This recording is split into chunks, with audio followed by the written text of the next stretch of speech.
Alright, I'm back with a new video. I did not abandon my channel here. I was out of town for the entire week. Came back, I was pretty sick. Still am sick, but hopefully my voice isn't too screwed up to do a video here, even if it may sound a little different than normal. Obviously, I would have preferred to do this a week ago. My take on Spider-Man 2, but I figured this is still a decent time to do it because as of today, Spider-Man 2 just sold, or they announced that it sold 2.5 million copies in the first 24 hours. That is a record for PlayStation Studios. That is the fastest selling PlayStation Studios game ever. As I've said previously, I expect this to be the highest selling PlayStation exclusive of this generation and one of Sony's best selling games, period. The first game, I don't think most people realize, sold 20 million copies on PS4. Nothing was even close to that except God of War at like 19. Everything else, like things you think were super high profile, Horizon Zero Dawn, Last of Us Part 2, those were like 10, 11 million. So Spider-Man has been a league above everything else for a while, and this game is no exception. This also is Insomniac's first 90 plus Metacritic game since 2004. Obviously, Insomniac has produced many great games. But they're always like 87, 88, 89, something like that. And Spider-Man is a 91. I did not positively contribute to that because, God forbid, I gave it an 8.5 out of 10 in my review, which I think is still a very good score. It's just the industry, and you're either kind of a 10 or 9, or you're breaking down the Metacritic average. So in this case, I still think it's a great game. I'm very happy to see them get their 90 plus. I think it's fantastic, and I think most people are going to have a really great time with it.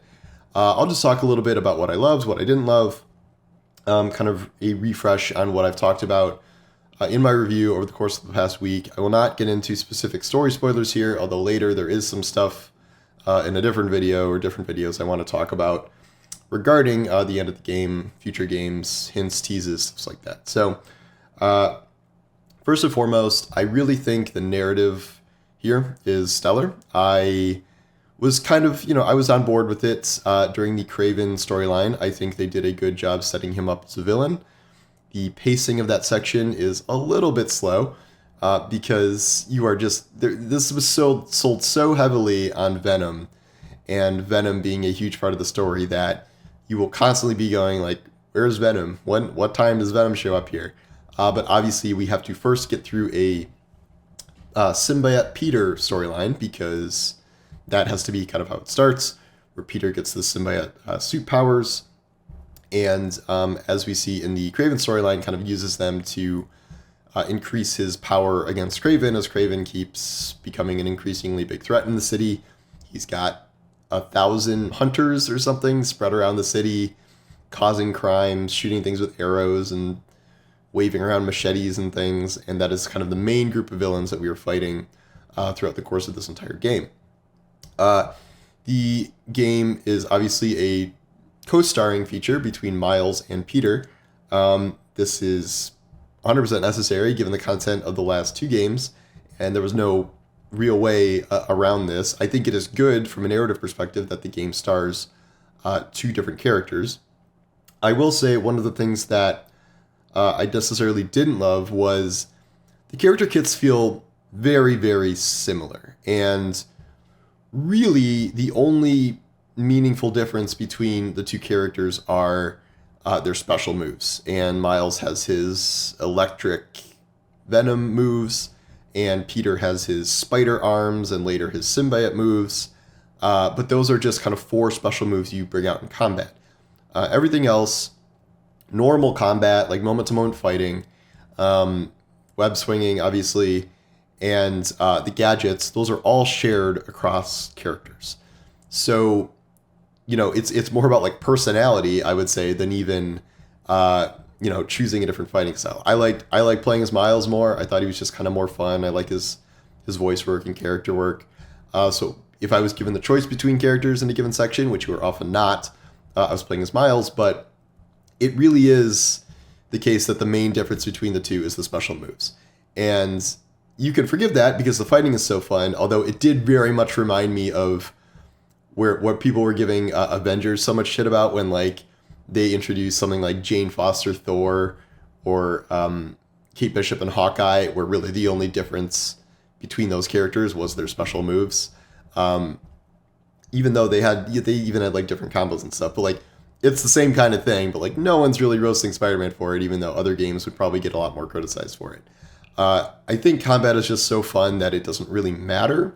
I think they did a great job with the powers, with the gadgets. I really like the suck everyone into the middle gadget thing. And I think that was a great way to kind of introduce new gadgets. Well, I know some people do miss some of the old ones, like web bombs and impact web and stuff. Some of them are a little odd, like the pulse cannon one, but it was great for disarming enemies, and then later you use that in the game for a specific story reason. But combat, I have no complaints with. I thought it was a blast. I think it's better than ever before. I think traversal is always really good. This is easily probably the best superhero traversal, or really open world traversal we've probably seen in a game. One interesting difference here is the addition of web wings, where Spider-Man can now soar around on spider wings and kind of glide the way you would glide around in Arkham on bat wings. You can amplify this with wind tunnels or wind gusts to shoot you up higher. Spider-Man has had web wings in the comics and stuff, so it's not a new concept, but it is a little strange because you will be using web wings almost more than swinging a lot of the time because of how you need to navigate around this super big map. I understand why they have this addition, because if you were just swinging, I think the map is almost too big for that. I don't remember if it's fully twice as big as the old map, but it's close. So you have the whole, burrows across the river thing, and to get across the river, you're usually shooting yourself in a giant slingshot, or you're web winging in wind tunnels. Otherwise, you'd be web swinging across a bridge or something. So I have no real problem with web wings. The map, though, this is an instance where it feels like it got bigger kind of for its own sake. And instead of adding kind of more depth to the map, it just made it bigger and more spread out, and I would say a little more bloated. A lot of people complained about the open world in the first game, and I don't think it's been improved very much here. It is gorgeous. It's really pretty. And if you live in New York or know a ton about New York, it is cool to see all the new boroughs and the new landmarks and stuff from that. And there's a lot of great stuff in the city. I just don't think it needs to be this big. It just seems like, well, it's a sequel, so we should probably make the city a lot bigger. And in reality, there's a district with 3 or 4 points of interest, and you solve them. And I just didn't really find most of the open world stuff that compelling. It's all these little mini game puzzles that have like a small overarching storyline, like finding out why Sandman is so mad, or most of these just lead to you getting a new suit, which is fine. The suits are cool, but you get like 70 other suits, and you use them to get upgrade materials for your gadgets and powers and stuff. So you kind of have to do them. It's just there are very few of these that I thought were actually compelling. And the little tiny POIs, it was weird because like you could only do some of them as Miles and only do some of them as Peter. So you like land at one, and then you have to switch to Peter, and then do it, and then switch back to Miles. Kind of strange. The good side missions in the open world, there's a series of like Craven mini hideouts that lead to a larger hideout that you have to dismantle. I think that's a Miles only mission. And then there's a Peter mission about this like cult of the flame. I forget what they're actually called. A bunch of fire people. Seems really out of place for a while, and then you understand where it's going by the end and the reference they're drawing from that. Those were good storylines, but like the little mini games of like scan this area and pull this lever to solve a puzzle from the Prowler, like it doesn't really work, I don't think. So I didn't really jive with the open world aspect of this, despite the fact that it's beautiful, traversal is fun. I don't know how much it added to the experience by just making it bigger. This is in contrast to the main storyline. I thought this was excellent. The Craven stuff, the Craven pacing is a little rough at the beginning, I think, and I think the Craven things, I would say the Craven stuff drags on a little too long, except now that I finished the whole game, I think the slow burn of the Craven stuff and then how it transitions into the Venom stuff is perfect.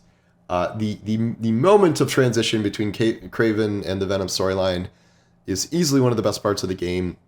And I've said this before, the Venom last, act of this story, the Venom-based stuff, is without a doubt the best Venom storyline I've seen in Spider-Man. It is probably the best sequence of superhero campaign missions I have ever seen in any game. That includes whatever you want it to include. All the Arkham games, certainly Avengers, like any superhero game you can think of with story components, this is better. This is the action blockbuster aspects of what they did here, absolutely incredible. I was floored in every single mission after the Venom stuff happens. And I can't go into detail exactly about why I was so floored, but this was certainly worth the wait, I would say. I expected Venom to show up a lot sooner, but the build up to revealing Venom, to pumping the gas and just going crazy for this last section was absolutely stellar. I cannot imagine a better way they could have done this. And I think my score for probably the overall, just if this was just a straight campaign game, 9.5, 10. Just for that stuff, for the combat, those sequences, pretty much perfect. It's just the open world stuff and the similarity of the kits and just a couple of things here and there just really dragged it down. This to me felt like a game that needs to be open world because you want to be Spider-Man swinging around the city, but that's not necessarily its strength. And when they try to make that part of the game interesting, I better go check on some crimes before someone gives me a phone call, it doesn't work as much as the structured elements of the game. And again, this is very similar to Avengers, where that main storyline was actually pretty good, but then once you get into the fight rooms full of enemies randomly stuff, it doesn't really work as well. And we had this sort of with Spider-Man and Mysterio arenas and crime takedowns and things, and it's not quite the same. There's a lot of good performances in here. I was really impressed with Harry Osborn and Miles in particular. I wore the Spider-Verse Miles suit the whole time, so I just sort of pretended it was that Miles who's in this game. And I thought those two specifically did excellent work. I thought it was interesting what they did with Mary Jane in this. I know they're trying to make her part of the trio, and I think they did a lot better job this time than they did previously. She has her own segments where you control Mary Jane with no powers, but they made those much less terrible than they were previously, and I think they were totally fine. It's, it breaks up the pace a little bit, and there was one really excellent Mary Jane moment that I won't talk about here because it's a spoiler, but really, really cool moment with her. Peter's fine. All the drama about the face model changing, it was weird because it's not just he looks like Tom Holland, blah. He just looks so much younger now. Him and Harry both looked younger than Miles, which was very weird. And Mary Jane looked older than all of them. And it was kind of a strange decision in that regard to, it's a gorgeous game, but the actual modeling for these characters, even if the voice work is top notch, the ages just seemed a little all over the place. I think Peter's fine. I just think he's a little tertiary in his own story this time around, which, it's his struggle against the symbiote stuff. It starts out a little annoying because he's just kind of an asshole. And we knew this was coming, the suit infects him and it's evil and it makes him more evil and draws out his fears and anger and stuff. But eventually it gets really good. And there's a point where Peter's he doesn't become Venom. Sorry if that's a quasi spoiler, but Peter's not Venom. But his suit dementia gets to the point where he becomes legitimately scary, a horror villain for at least a period of time. And so by that point, I'm okay, they really did a good symbiote story here. And then by the time Venom gets, you're oh my god, that's way out of this world. It's an excellent game. It really is. I think it's hampered a little bit by the open world curse of we got to make a big map. We got to like put little points of interest places, and I just don't think that stuff is very good. However, the actual gameplay mechanics are stellar, and the story is, I would say, the best superhero story. Even with the slower paced Craven stuff, the best superhero story I think I've played, and that's pretty high praise. So, really happy to see how successful this game is. I am very certain that they're probably just going to do what they did last time, where they will do a Miles Morales size side game.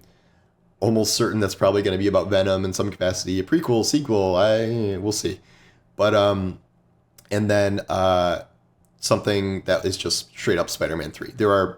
I don't think it's any big reveal to say there are teases in some capacity for the storyline of a potential Spider-Man 3, which, shocking, I know. And I mean, keep in mind, this is the most successful PlayStation franchise right now by a pretty good margin. And we know Insomniac is also working on Wolverine.